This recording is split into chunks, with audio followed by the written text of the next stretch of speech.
So they're already expecting to farm passively until, say, the post-level 6 where Vayne's going to be able to chase down Cog or Cog poke down Vayne. So I feel like in this case, Vayne's already playing defensive. I don't know if she's going to go aggressive early to chunk Cog because they're not really summonered for that.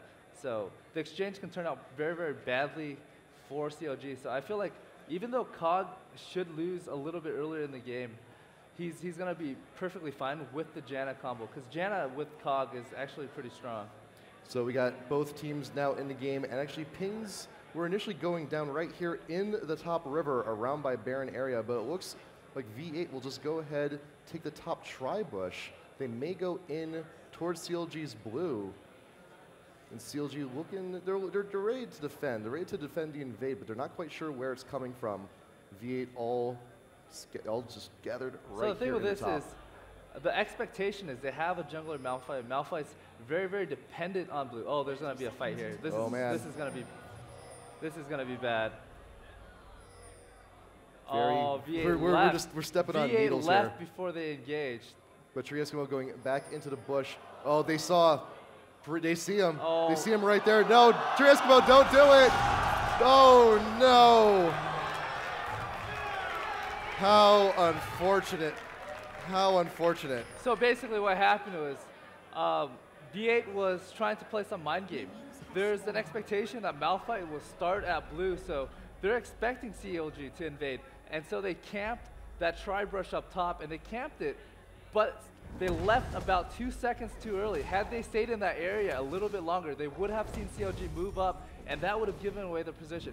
Udyr moved back to the right, so when he walked into the tri-brush again, he has no vision of him sneaking into that brush. So it was just very, very unfortunate. I'd say very just bad luck and bad timing on Tree's part. And even then, considering that kill, everyone got a piece of that action. Everyone from CLG. We got Shyvana got the kill. Everyone got an assist on that. So everyone helped. Everyone got a little bit of credit. Truly, truly unfortunate. Lane, I feel like even though Tree died, he's not really behind. He didn't miss out on CS. The only thing he's behind on is probably about 40 or 50 XP that Hotshot got, and the maybe 40 or 50 gold that he got. So in terms of top, I feel like Tree is still gonna win top.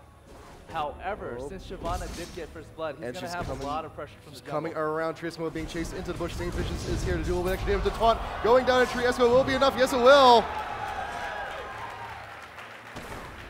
And Aphromoo actually in the bot being chunked out a little bit by Chaucer, being incredibly aggressive in this bot lane very early on. So like one thing I was talking about is even though he's not behind Shin up top, because unstoppable, don't hotshot Saint Vicious very close. We got the taunt coming in once again. Unstoppable trying to get away. He's already at half health. Saint Vicious doing what he can. Unstoppable X will be chased out of his own jungle. So I think at this point, it's just going to be a very, very hard game for V8.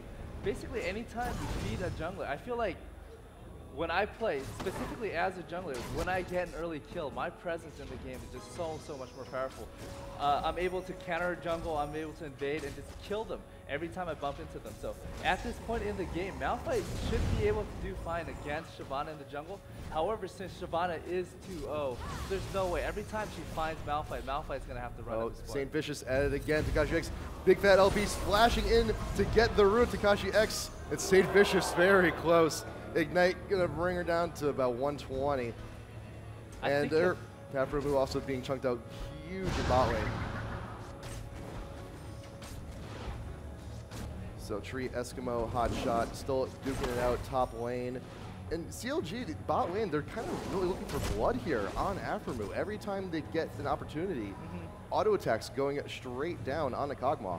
Like naturally, when your team is winning the game, you just lose so much pressure in every single lane because what happens is your jungler, now that you're down 0-2, he's going to fall behind, so there's no real pressure of ganking. So now Vayne can go as aggressive as he wants, and he probably has no pressure from Malphite because even when Malphite ganks, he's going to be under level, he's going to be under farm, and it's going to take him quite a bit longer, maybe about 2 minutes longer to get to level 6. So there's really no threat in any lane for CLG. So this is really going to be a really tough uphill battle for V8 to come back from.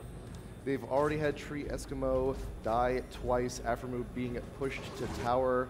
Takashi X a little bit paranoid now after that gank, and Tree Eskimo doing what he can, pushing up against Hotshot GG, but we've seen Hotshot farm a tower before. It's nothing really new, and he's just going to be staying top lane. He doesn't really have a reason to go anywhere else unless he needs to ult.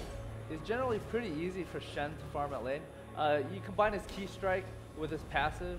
I mean his key strike with his Q. I forgot what it's called, but you have those two skills together, and he's going to be able to farm just really, really well under tower. Ward for Tekashi X going into the little Wraith area there, and Aphromoo has no choice now but to back. He is out of potions. But Tree Eskimo Seals and Hotshot still doing what they can to each other top lane. Well, let's take a look at Tekashi X here real quick. And I'm noticing, look at the farm already on Ahri as opposed to Ryze.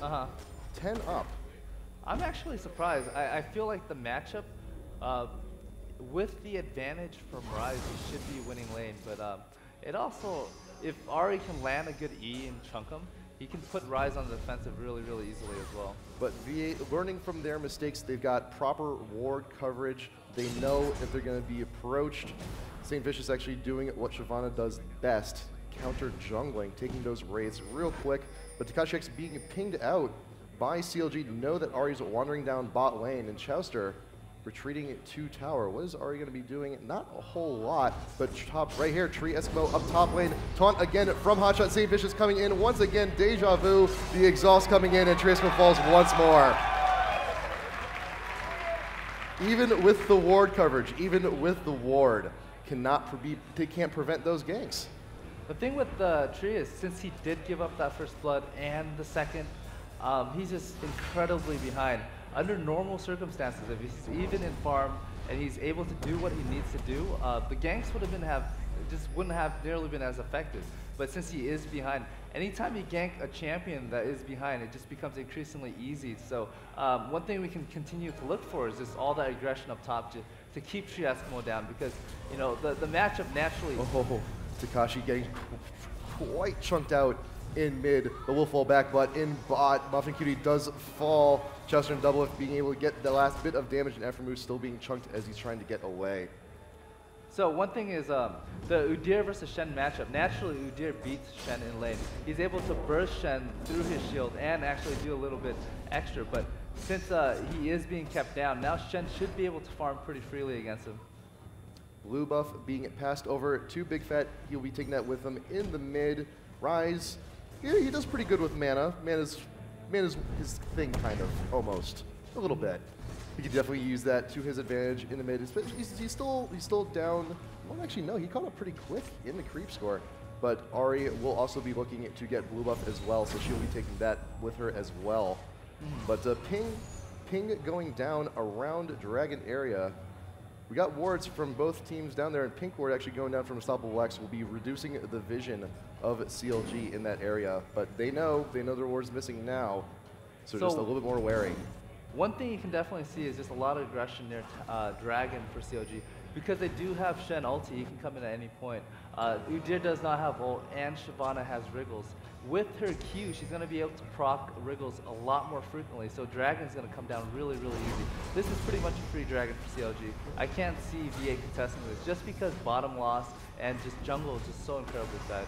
V8, they did CV, so they know what's going on, but there's not a whole lot they can do about it, and CLG will go ahead and grab that first Dragon of the game.